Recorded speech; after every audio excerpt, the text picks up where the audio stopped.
ഇത് കൊല്ലത്തുള്ള ജഡായു പാറയാണ് കേട്ടോ. ഞാൻ ഫസ്റ്റ് ടൈമാണ് അങ്ങോട്ട് ട്രാവൽ ചെയ്യുന്നത്. എനിക്ക് ഭയങ്കര ഇഷ്ടമായി. ഞങ്ങൾക്ക് എല്ലാവർക്കും ഇഷ്ടമായി. ഞാൻ ഫാമിലി ആയിട്ടാണ് പോയത്. പക്ഷേ ഒരു നല്ല പണി കിട്ടിയത് എന്താ വെച്ചാൽ അവിടെ ടൈമിങ് അറിഞ്ഞിട്ട് വേണം പോകാൻ. രാവിലെ കേബിൾ കാർ ഓപ്പറേറ്റ് ചെയ്യുന്നുണ്ട്, പിന്നെ ഉച്ചയ്ക്കാണ്. അപ്പോൾ ഞങ്ങൾ അതിൻ്റെ ഒരു മിഡിൽ ഒരു 11 മണിയൊക്കെ ആയിട്ടാണ് പോയത്. അതുകൊണ്ട് കേബിൾ കാർ കിട്ടിയില്ല. കേബിൾ കാറിന് 550 ആണ് കേട്ടോ വരുന്നത്. നടക്കാൻ 330 ആണ്. എൻ്റെ കസിൻസിനെ കളിയാക്കാൻ പിന്നെ അവിടെ ഈ വള്ളികളിലൊക്കെ തൂങ്ങി ഏന്തി പിടിച്ച് പോകേണ്ടി വരും. വേറെ ഒന്നല്ല, ഇരിക്കാനൊക്കെ സൗകര്യമുണ്ട്. നമുക്ക് നടക്കുമ്പോൾ അറൗണ്ട് 600 സംതിങ് സ്റ്റെപ്പ് ഉണ്ട് കേട്ടോ നമുക്ക് അങ്ങോട്ട് നടന്ന് പോകാൻ വേണ്ടിയിട്ട്. പിന്നെ താഴേന്ന് വെള്ളവും ചായയും ഇതൊക്കെ കുടിച്ചിട്ട് വേണം പോകാൻ. ഏന്തി വലിച്ച് കയറി വരുമ്പോഴേക്കും പട്ടി കിതക്കണ പോലെ കിതയ്ക്കും. അതാണ് പ്രശ്നം.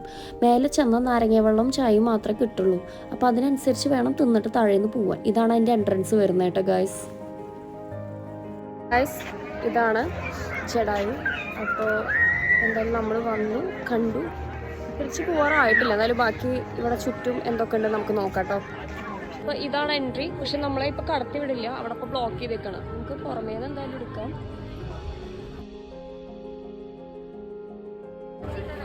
ഇത് ഒരു അമ്പലമാണ് കേട്ടോ. അമ്പലത്തിൻ്റെ പേര് എനിക്കറിയില്ല, ബട്ട് ഇവിടുത്തെ അമ്പലമാണ്.